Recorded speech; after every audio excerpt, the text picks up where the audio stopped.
No matter who you are or where you go, heading outside is always worth it. Welcome to Humans Outside, where we're using the Humans Outside 365 Challenge to build a life around spending time in nature while learning from fascinating outdoor-minded guests. I'm Amy Bouchatz. I've let curiosity be my guide as a journalist for 18 years. But life, including my husband's war injuries, had burnt us out. So we moved sight unseen to Alaska to see if a change of scenery and new focus on outdoors was just the shift we needed. Since September 2017, I've spent at least 20 consecutive minutes outside every single day, no matter what, to explore how nature can change my life. Ready to hear from experts and outdoor lovers who make heading into nature just a part of who they are while we work to do the same? Let's go! Among the things I vividly remember from my time as a kid hanging out with my extended family in Maryland over the summer was how unbearably hot I was and sticky. Oh, so sticky. My family and I lived on a beach in California. The hot, humid summers were just outside my comfort zone. I didn't have any experience at all in what they felt like or how to deal with them. I am 100% sure I was a whiny kid mess/puddle. Anyone who has ever spent time outside with a kid has heard them complain about temperature and probably in particular about being hot. So, how do you create great outdoor experiences while keeping kids comfortable? How do you know what to wear or what to do to make that happen? In this episode of Humans Outside, we've got an adventuring with kids in heat expert because she personally does it with her own family. India Tate is a self-described adventure travel mom with 2 boys under 4 and a social media manager based in the notoriously hot and sticky city of Atlanta, Georgia. But she doesn't just play outside in the South. So today she's got tips for us on staying cool with kids in all kinds of heat. India, welcome to Humans Outside. Thank you. Thank you so much for having me. Well, I'm really excited to connect here with you today and to share your experience because you've lived it. You were telling me that your 2 kids who are both under 4 and that they're a year and a half apart. So you are in the throes of it, my friend. Yes, it's definitely an adventure for sure. So why don't you kick us off by telling us how you personally became someone who likes to spend time outside? So I've always spent time outside, just not in the same nature as I do currently, which is funny. Growing up, like we went camping with our I have a younger sister, so like we would go camping growing up with our friends, our parents as well. So like we would all get together and have like this big group camp session every summer, which is really fun. But then as I got a little bit older, most of my time spent outside was doing sports. So not really like having fun, right? Mm-hmm. So like I ran track and field, and so I was always into like the running and the walking and stuff like that, which is why hiking now resonates with me so well. Mm-hmm. So when I first started having kids, I was just like, I don't really want to be cooped up in the house all the time. So like, what can I do to get them moving, to get all that energy out? So we found like a local forest school with other parents and their kids, Mm-hmm. and we went on like little trails and explored different parks, and we did that for a while. And then we moved to California a couple of years ago. And it's funny that you mentioned California in the hot summers. So we moved to California a few years ago, and it was right before the pandemic happened. Mm-hmm. So it was like, okay, well, we just moved to this new state. What is there really to do when we can't go anywhere? So we found out that, of course, the beaches were still open and the regional parks were still open. So we explored a lot of our time outdoors during the week when barely anybody was outside. Right. Um, and that's really how we got into, well, how I got into exploring more with them. Yeah. Just, staying close to home Yeah. and going on little short trails and then coming back and doing more. So, yeah. Yeah, and I mean, during the pandemic, especially in really populated areas, the outdoor spaces, those parks in particular, right? Like obvious places to go, organized spaces, if you will, were really so overrun with people. We even saw that here in Alaska, which is crazy because it's Alaska, so you'd think there'd be like space for everybody. But it was just bumper to bumper parking in some areas, just super crazy. I mean, great to see everybody outside, but it felt, I mean, in a time where we all felt a little bit crowded out anyway, it felt like being crowded out. So it makes perfect sense that you're like, how about on a weekday? Yes, yes, because I like I'm somebody who already doesn't like crowds. So, like, even going to an airport is like a little bit I get a little bit of anxiety. 'Cause I'm just like, it's a lot of people. So yeah, during the weekday is always the best time for us because not that I wasn't working like part-time or anything, but like I had more flexibility in my schedule to be like, let's get outside for a few hours. Right. Really picking your time purposefully. So you Mhm. said that when you had kids, you found a forest school. Was there ever a time before you guys got into that being outside or spending time outside with your kids wasn't just a natural progression for you? Was there maybe an on-ramp or sometime where the light bulb kind of flipped on where you're like, wait a second? So for me, I think it was like after we moved to California, honestly, Mm-hmm. because I was just like, it's not just time to get outside and take up time, but like, we really enjoyed doing these things. I got more into homeschooling and I was just like, we can learn a lot by like living our day-to-day life and doing things outdoors and spending more time together as a family no matter the season. Right. Right. So much of American kid culture, and this is even more true for people with older kids. I watch even my friends with kids who are older than mine. So my children are age 10 and 13 now, but even going into high school. So much of spending time outside is exactly what you said your experience was earlier, being in track and field and doing sports and being outside by virtue of the activities that you're doing. Do you see that becoming part of what you maybe shift into doing with your kids, or are you steering away from that in favor of spending more time as a family adventuring? Because honestly, you can't do everything. So it's just so hard. Yeah, no, so I definitely want to continue to doing what we're doing, getting outside, going on adventures, just exploring the outdoors like we already do. But I do feel like, wiggle room for outdoor activities Mhm. if they choose to. Because they're at the age now, well, at least the oldest one is, where he's getting introduced to all these different little sports. And one day he's like, "Oh, I really like soccer." And tomorrow he's like, "Oh, well, can we try mini golf?" And I'm just like, do you really know what you want to do? Or are you just like exploring that option? Yeah, So I think there's definitely going to have to be a balance yeah. of what they end up doing for sure. It's such a hard balance to make, and I find that well, I hesitate to make sweeping declarations lest I have to eat my words later. So, like, I try not to say we will never do that, something, anything, because Mhm. that's a real good way to have to look back and be like, "And in fact, we did." So, Right, right, exactly. if we could find a mini golf league, that'd be amazing. Is that a thing? I have no idea. I think your son should really lean into that. It's just I mean, that's my I know. idea. I know. He's played mini golf maybe like twice, and I don't even know why he brought it back up randomly. I think because he saw that there was a mini golf field where we went camping last time, and maybe he's really good at remembering Yeah. things. So that's probably why he brought it up. Mind like a steel trap. Awesome. That can go both Yes, ways. That yes. can there's pros and cons to that.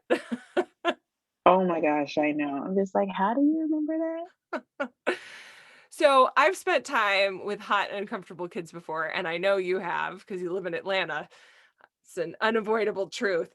In fact, we lived at Fort Benning, Georgia, so not very far away. And the way we handled that was we went to the pool a lot, but you cannot do that every single day. Yeah. So I want to talk about how to keep kids cool in hot weather because this is such a huge part of having a pleasant outdoor experience is one being comfortable, but two not listening to people cry because they're hot. Any people, but small people too. um so I'm wondering first about like just clothing. Kids can be a little more naked than adults, that's true, but we all have to wear clothes sometimes. So we think a lot about as adults what kind of fabric we're putting on ourselves. Is this something you also think through for kids? So I do think about it, and I recently got like this really like lightweight long sleeve shirt, and you're probably like, long sleeve? Are you crazy? But it's like it was super lightweight. I think the material is like polyester. Mhm. So not the cotton that will like stick to you and absorb like all the sweatiness and everything. But I wore it out recently. We went somewhere, it was hot that day, and I wore a long sleeve shirt just to see like how it would do. And surprisingly, I was not uncomfortable. Mm, And one reason I say that is not only like should you wear long sleeves, like could you wear long sleeves when it's hot outside because it protects your skin if you're in like direct sunlight, sure. but also if it's lightweight enough, like those types of shirts are, then you can easily wear it on top of something else. And if like you're too hot, take that off. That way you still have something on up underneath. Mhm. But like for the kids, I try not to put them in cotton stuff during the summertime just because it does get really hot. So I try to find like clothes material that is super lightweight. Usually it's short sleeve. I haven't tried putting them in long sleeve stuff in the summertime yet. But I'm thinking about it, especially if we're going to be exposed to the daylight often. Right. But no matter where we go, I always bring a hat for Mm. them. And it's interesting you talk about cotton. Of course, we know that cotton is like the great evil of for outdoor clothing, right? No, do not wear it in the I heat. Do know. not wear it in the cold. It's That word in don't cold wear it at all. Just leave it home. My God.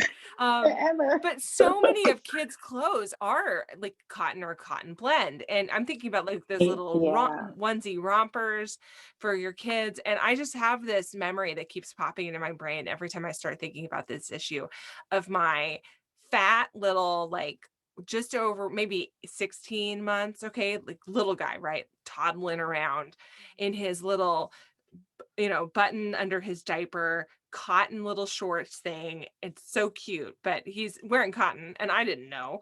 And he is sitting in a high chair at some picnic were at on the side of a lake. We just drove there. And he looks like he is on fire because he's so hot looking. He also looks like he's melting, like a melting fire. Okay. And crying because he's hot and uncomfortable. And I just keep like going back to this hot, sticky baby. Now, this is a kid who had his own personal clip-on fan. Okay.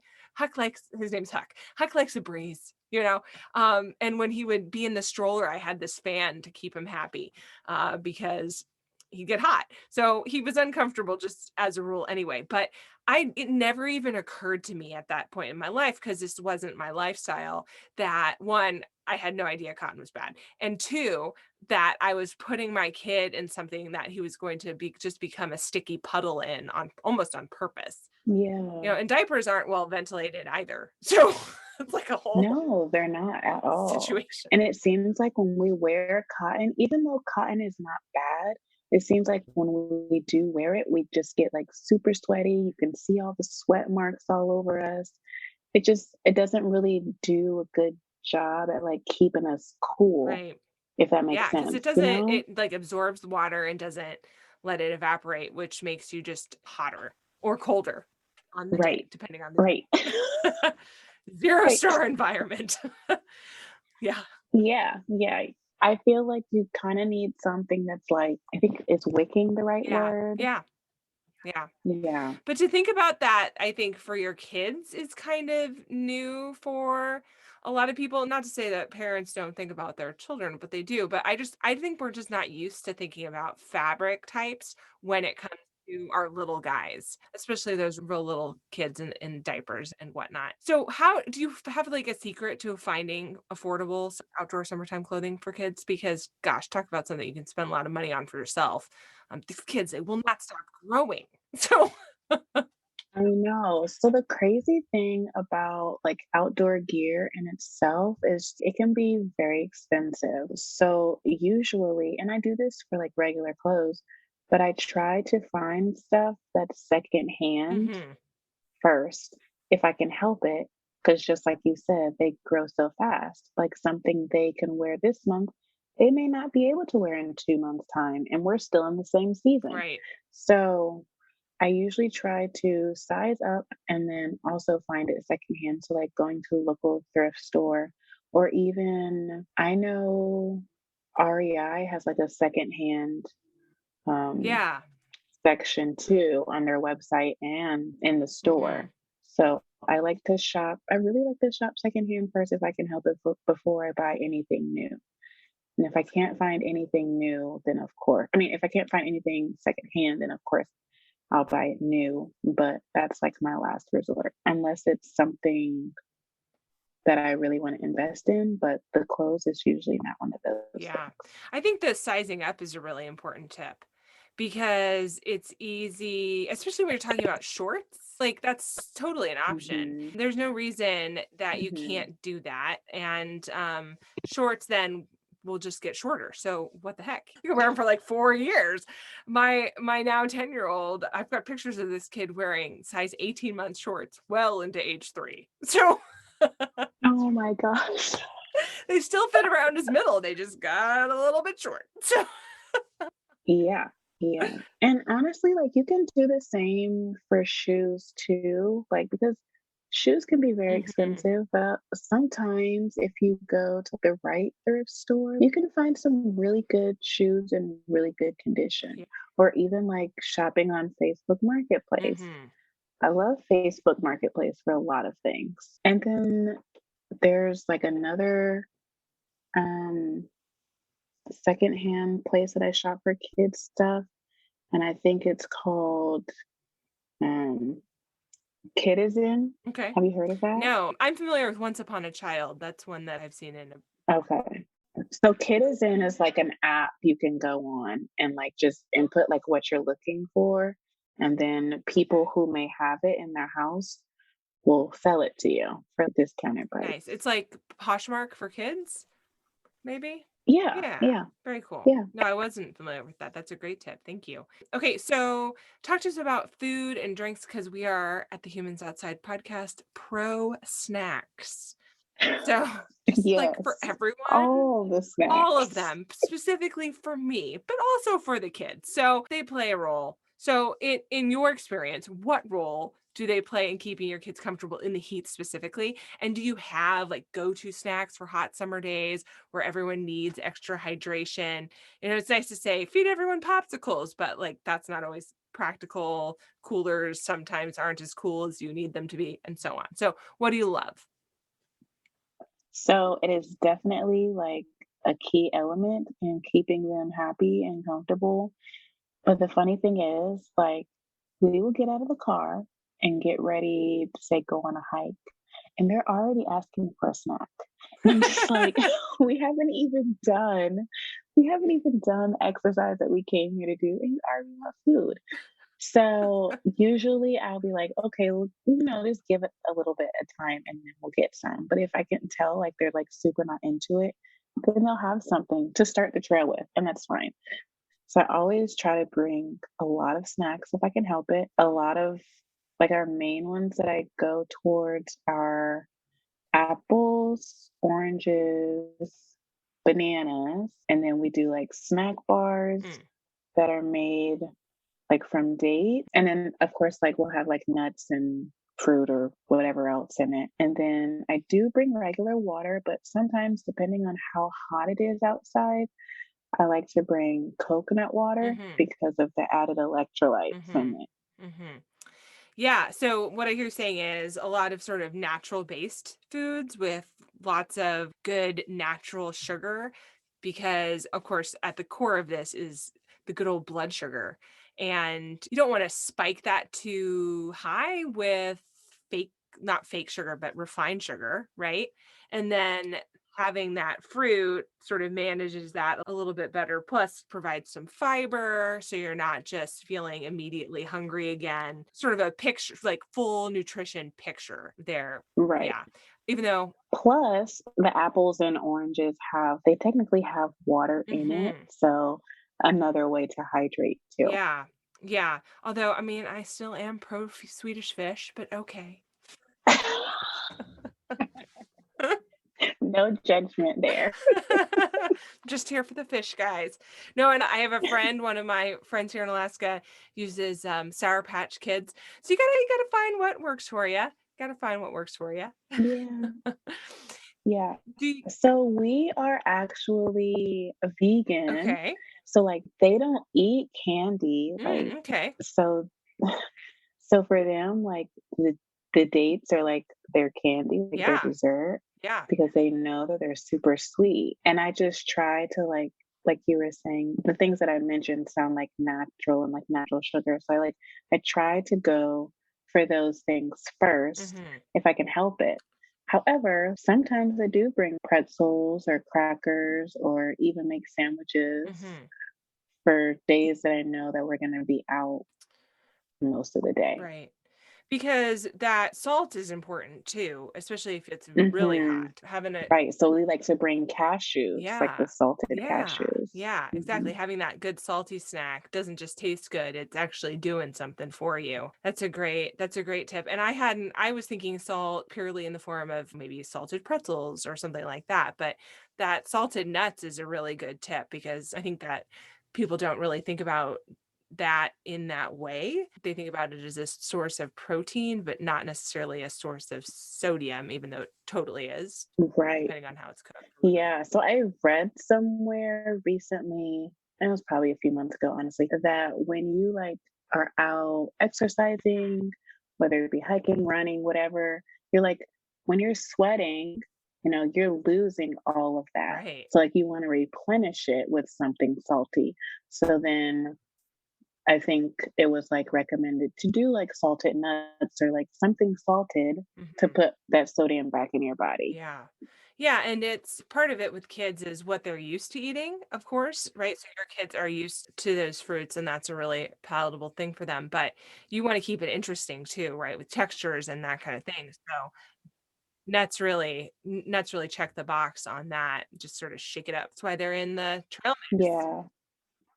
Exactly. But I know some kids are allergic to nuts or maybe specific kind of nuts. So you're gonna have to like switch it up with what salty snack you're gonna bring. Right, right, exactly. Exactly. I also find like, well, it's harder with a kid because you have to listen to what they're asking for and kids aren't always really in tune with what their body needs, right? But I know when I need a salty snack, right? Because I'm craving it. And I don't know, they always say, right, like when you're a brand new mom, if you're cold, your baby's cold, or something along those lines, right? So I figure the same thing goes on the trail. If I'm hungry for something specific or if I'm feeling hot, then probably my kids are riding They on that probably struggle are. bus too a little bit. Yeah. Yeah, yeah, for sure. So you said you bring coconut water. Do you have any secrets for keeping kids drinking enough water? I feel like I beg my children to stay hydrated. Like, have you had any water this year? Like at all. Oh my gosh. On like a regular day, I'll be like, you haven't had any water today. Like you need to drink water. But when we're out, usually they'll like when they see me drinking water, then they usually ask for it. But if it gets to the point where like we're on a trail, for instance, and we're basically on the last leg and they have given up and they're just trying to push to the end, that's when all of the can I have water? Can I have water starts to kick in more because they're tired, they're hot, they're cranky, they don't want to keep going. But I'm just like, we can stop, take a break, have some water, have a snack, but we got to keep going because we're almost there. So usually they kind of follow my lead, but sometimes they'll ask. I've seen parents purchase their kids like backpack hydration packs, and I give my kids water bottle, like they each have their own hydro flask right now. And I'm just sort of like pushing the water tools. Like maybe if we make this feel fancy or special, they'll drink a lot of water. And I do think, like I said, they're older. I think having their own water bottles has helped with this because it's a sense of ownership over this thing and they have stickers on it and they think it's kind of cool. But it is, man, it is a struggle bus. My 13-year-old looks like he lives in the Sahara Desert half the time because his lips are so chapped. She's like, "Drink some water, my dude. What is going on with you?" Yes. So I have book bags for both of them. Mhm. And what happens to them when we're out? They get lost. I end Yeah. up being the one to carry Are you them. carrying them? Yes, that's the second option.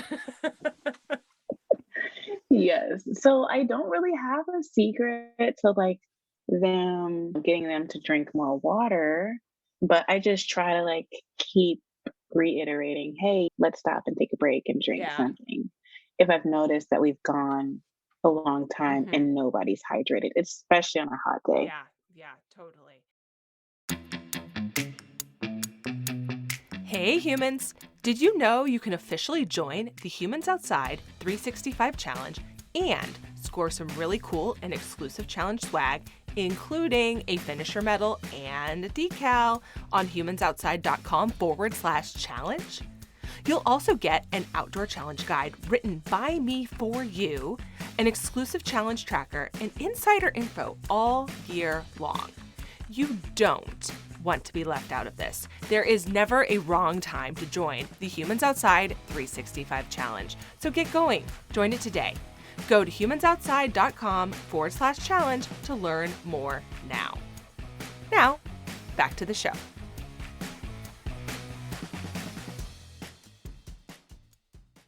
So, dry heat and that humid, sticky heat feels very different. Of course, you've lived in California, so you know the dry heat. Oh, And now you're in yes. Atlanta, so you Yes. know the humidity.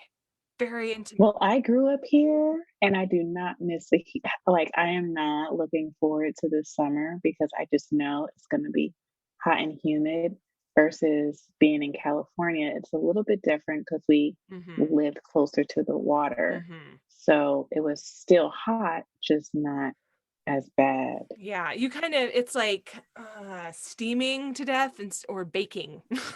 Like, pick one. Do you feel like you prepare your kids for outdoor adventures any differently depending on that humidity level? Sometimes, yeah. So quick story. We when we lived in California, we were in the Bay Area, which is Northern California, and we decided to go to Joshua Tree, which is basically Southern California and the desert. I knew what the temperature was going to be. However, I don't think I was mentally prepared for how hot and dry it was going to be. I don't know. It like being in that heat made me like choking a little bit 'cause I'm just like it's so dry and hot at the same time. So I was just prepared for regular hot heat. But when we got there, I noticed it was just way too hot to be doing anything. And there were some other people in our campsite, and they were just like, we usually come during this time of year every year and it's hot every year. But what we've learned is to stay in the shade during the day and do go out and adventure like earlier in the morning before it gets too hot or like later in the day as the sun starts to go down. So even though we weren't prepared with our clothes the correct way, we still had whatever you would wear when it's hot outside, like short sleeves, shorts, those types of things. We just try not to do too much in the middle of the day. Mhm. I feel like if you live in that kind of heat, you develop this habit of gravitating towards the right time, quote unquote, right times of the day. But also you become accustomed to that dry baking heat, and it maybe doesn't feel as hot in the same way. And I like to remind people who are listening to this show that nothing we ever say is meant to be a judgment for how somebody experiences whatever temperature it is in which they live. So when I sit here and I'm like, well, it's -30 today or whatever, that's an exaggeration. It's not usually quite that cold, but like my experience of dealing with negative temperatures or I often go for runs in negative temperatures, or I'm out like frosted eyelashes and that looks very cool, but I'm used to that. Well, not today, but in the wintertime, I'm used to that. And so like Right. today that would be a real shock to the system. It's okay for me because I not only do I know how to dress for it, but I know what it feels like and I understand how to experience it and I understand the experience of it. But when you are new to that, that's can be very shocking. And so wherever you are, maybe that 30 degrees feels like a very shocking cold because it doesn't get that cold where you are, except for this one day. And that's okay. And the same thing goes for when it's hot. So, like you're saying, you go down to Joshua Tree, it's extremely hot. It's not something that you're used to. And that experience is very jarring, and you figure it out and you have as good of a time as you can, but it's not something that's been with inexperience. The point is that wherever you are and whatever your experience of temperature is, that's fine. This is not a comparison. This is just like a Right. toolbox on figuring Right. out ways that work for you. To help. Yeah, and totally. So I don't want people to hear me talk ever and be like, oh, well, I'm not as hardcore as that. Listen, if you can avoid negative temperatures, do it. Just run away. Yeah. Yeah. I don't think I've ever been in negative temperatures purposefully. So I think the coldest I've ever been outside is probably like maybe 19 degrees, and that was cold enough for me. Yeah, and I've never done like August, which is my understanding that's the hottest time in Georgia. Never done it. Like July, August is really hot. Yeah, never done it. We moved down there in October and our tour down at Fort Benning, Georgia was up in June and we moved away. Oh, so So you missed yes. it. Yeah. Yes, I You did. missed the dead hot of I summer. did. Nonetheless, my oldest son was 2 at the time. He turned 2 while we were there. And the way we dealt with what I considered unbearably hot temperatures was I worked part-time at the time from home, and after his nap time in the afternoon, and sometimes in between naps in the morning, I would put him in the bike Mhm. trailer and we would cycle a half mile to the community pool and basically sit in a cooling puddle for hours on end. That's how we dealt Yes. with it. Okay. Yeah. But because one cannot swim all the time, you have to tell us what your Mhm. favorite summer activities are in the heat. What do you like to do? Where do you like to go? What do your kids enjoy? How do you balance keeping outside, keeping moving, but not just sitting in a puddle of your own sweat or at a pool the whole time? Yeah, so one thing that we have started doing a lot lately is finding, and I'm gonna mention water because every kid loves water, is going to a creek. Mm, So that way they don't have to swim, right? Because you're not at the pool, but they still get the opportunity to play in water and even play with whatever surrounding in that area. So for them, they always like to pick up sticks or rock. If there's leaves in the ground, they like to pick up the leaves and play with those. So we spend a lot of time at the creek, but we also still like to do hikes earlier in the day when it's not so hot. mhm. Um, they love riding their bikes. So honestly, like a lot of the stuff that we do is not in the middle of the day Right. when it's blazing hot outside. Yeah, you're just And I've just learned that works yeah, better. you're just avoiding the hottest times of day and Hmm. putting your schedule around what's comfortable for you. Because, like we've been talking about, really the best way to make an enjoyable outdoor experience, step one, be comfortable. Hmm. Hmm. Yes, because you don't want cranky kids. No, Like no. That's just not gonna not gonna help the situation out at all. No, and that's true of little kids, and I can testify that is true of older kids too. Man, Yes. no. Just I mean, cranky Yeah. adults aren't great either, it's just a whole ball of fun, so Mhm. just keep it down.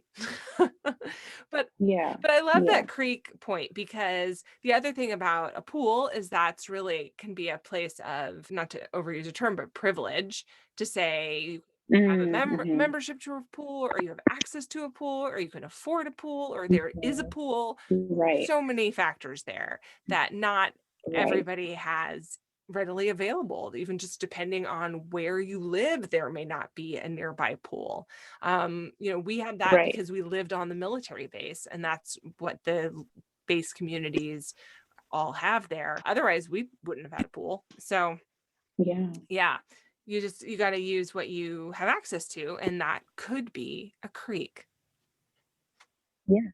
And a lot of the times, wherever the creeks are, however you get to them is free. Yes, So, like, exactly. it could be a local park or whatever. Most of the time, it's free. Yeah. So that's also good because, not like you said, like not everybody can afford a membership to a pool, or even if it was, the neighborhood pool. Like, I'm sure somebody's paying for Right. that. Well, exactly. Now, have you ever used water tables with your kids? Like those little water table Yes. features? Do they like that? Does that Yes. work for you guys? So it does. So there was maybe a couple years ago where we like didn't have access to a pool. We didn't live close to the beach. Like the beach was like an hour or so away. So it's just out of the question to be doing that every single day because who's driving an hour back and forth every Right. day when it's hot outside? So we would just go outside and I would set up their water table and they would have little toys in it that they would play with. This year, it's been a little hot already, so we've gotten the sprinklers out. That's new to them. Do you remember ever growing up and turning the sprinklers on and Oh, running back and forth through them? heck yes. Heck yes. So I recently introduced that to them and they're just like, "What do you do?" I'm just like, "Just run. Just have fun." That's right. So they've been doing that. We got like a little slip and slide recently and they're just like, "Okay, how do you do this?" So for those who like can't have don't have access to a pool but still want to do something water related, you kind of got to think outside the box or just think back to when you were a kid and what you did outside. Yes. Peak enjoyment, chasing your sibling with the sprinkler. It's just an idea. Yeah. I feel like that could go bad in so many ways. And now that you're mentioning this, my best friend when I was like maybe 9 or 10 years old had just a real collection of water guns, super Oh, soakers, yeah. right? Man, those were the Yes. days. Super soaker Yes. time. Definitely an option too. So this goes back to chasing We your just have to sibling. think about when we were That's younger. right. Yeah, we just have to think about when we were younger, honestly. Like, we did all the things. We were outside all the time. Yeah. Yeah. I feel like kids these days, a lot of them are not outside as much, Mhm. which is one of the reasons why I was just like, we got to get outside and do all the things and figure out what we can do no matter what it is. Because, you know, Yeah. there's so much to explore, so much to see in this world alone. So why not go do it? So, it's because you've lived in two very different places, I'm wondering if you can give, and Mhm. because you went to Joshua Tree, you experienced something that you weren't quite ready for, but you rolled with it. You rolled with it. So, I did. how can people maybe get ready to go into a different kind of heat than what they're used to? So maybe somebody traveling, maybe deeper into the south from north and about to hit hit that hot Atlanta right away, or Mm, maybe going like you did down to Joshua Tree. What's a great way to prepare for that kind of a change? I don't know, maybe even just mentally. um, so I don't know if you could like mentally prepare for the heat in the South versus the North if you've never experienced it. But some ways to be prepared maybe Mhm. is to always bring layers. Now, whether you wear them or not is completely up to you. It's up to your comfort level. But I've noticed, like, especially in the desert, it gets very cold at night. Mhm. And even here, like the night times can be, they can be pretty chilly to where you might need a light jacket or long sleeves. So definitely bring layers. Even in the summertime, you can wear your short sleeves all day long, but like if you're going to be out at night too, have something that you can wear on top. Always bring a hat.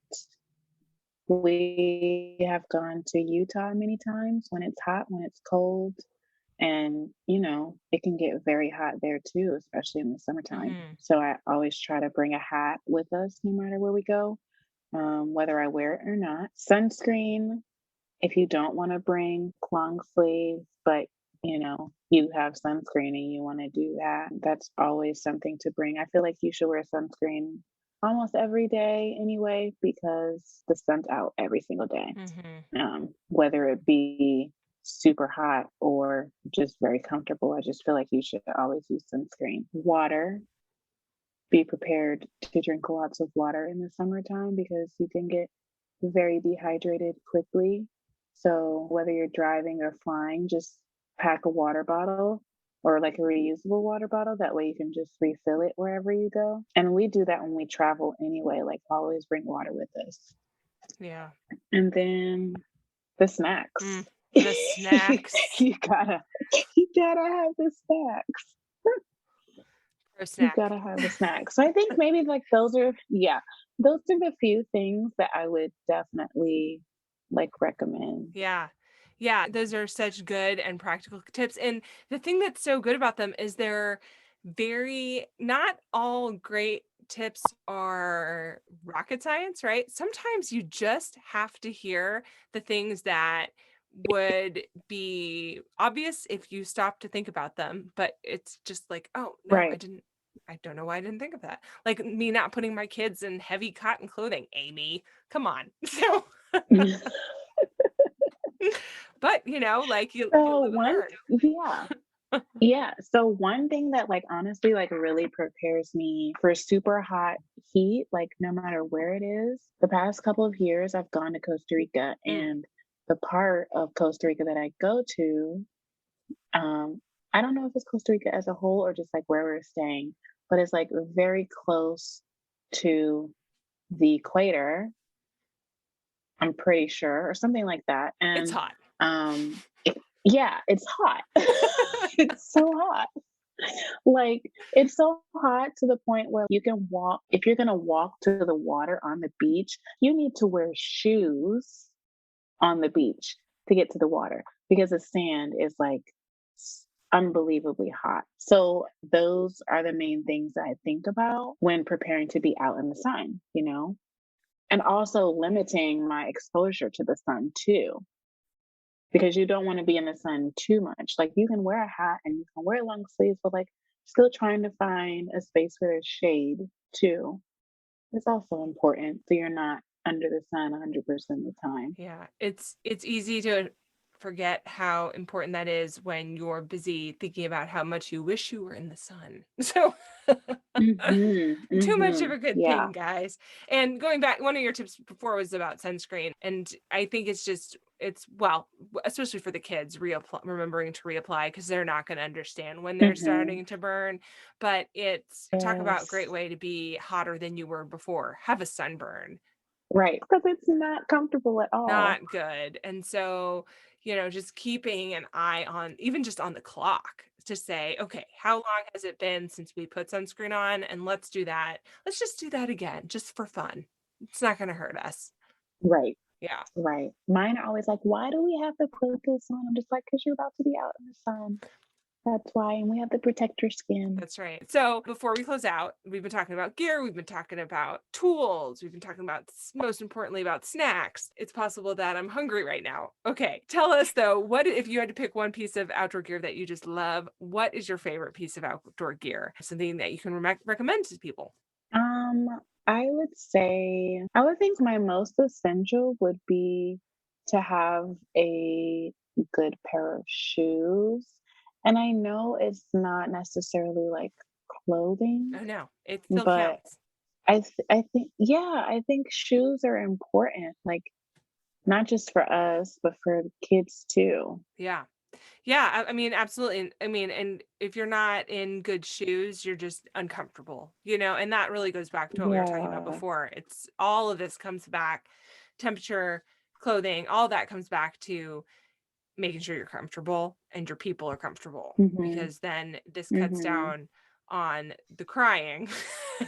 But more Yes. importantly, Oh my yeah, gosh. but more Yes. importantly, it increases your personal and your kids' enjoyment of being outside, and that's what we wanna do. We wanna make being outside and having outdoor experiences a pleasant part of our lives, so that it's something that we wanna do more for ourselves, but so it's something that, like you were saying earlier, how you were raised, you had great outdoor experiences, and so it was something you wanted to keep doing. And when you're really uncomfortable, that's probably not true. No, not at all, and let me tell you, the boys had just gotten a new pair of shoes. Now, mind you, like, I did not really know the size that they were in. I kind of was just like, "Oh, they're probably in this now since they can't wear whatever other size anymore." The first time that we went out on the trail in those new shoes, they were like, "My feet hurt the entire time."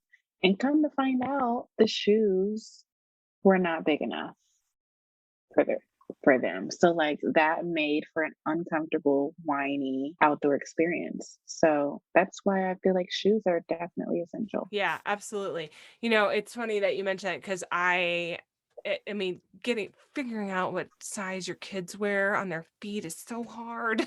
Why is it It's so so hard. hard? But, like, that's just, I mean, as you're saying, that's an essential thing. You have to take the time to figure out what size they are. And I think in an era where we do so much online ordering, it's particularly difficult, because you don't have that shoe fitter thingy that they have in the store Mhm. in Mhm. your house, and it's just, and then you're I ordering shoes, know. trial and error, not good. Okay. Walk us out. I think we could diatribe for a long time about the perils of shoe buying, because it is a universal experience. I know, and it's never Never fun, no fun. matter which way you go. Not good. 0-star event. Okay, but let's talk about something that is fun. As a final thing, if you're gonna walk us out with maybe your favorite outdoor moment, something that you just like to think about, some time that gives you joy, or something you like to go back to, where are you and what are you doing? My favorite outdoor moment would have to be sitting at the beach, Mhm. or not necessarily sitting, but, like, just walking the beach and putting my toes in the sand and in the water. Sometimes it's cold, sometimes it's warm, depending on which coast you're on. But I don't know, something about the ocean breeze and the sound of the water just like kind of puts me at peace no matter what I'm doing, no matter how the week went. It just kind of like brings me back to being peaceful Mhm. in that moment. Yeah. And yeah, thank you so much for joining us on Humans Outside, sharing your experience and your hard earned expertise in this area of getting your kids outside in the heat, no matter what kind of heat. So thank you so much. Thank you for having me. Thanks so much for listening to this week's episode of Humans Outside. If you've enjoyed this episode, give us a little love and leave a rating and review to make it easier for others to find the podcast too. What you say matters. It really truly does make a difference. And until next time, we'll see you out there.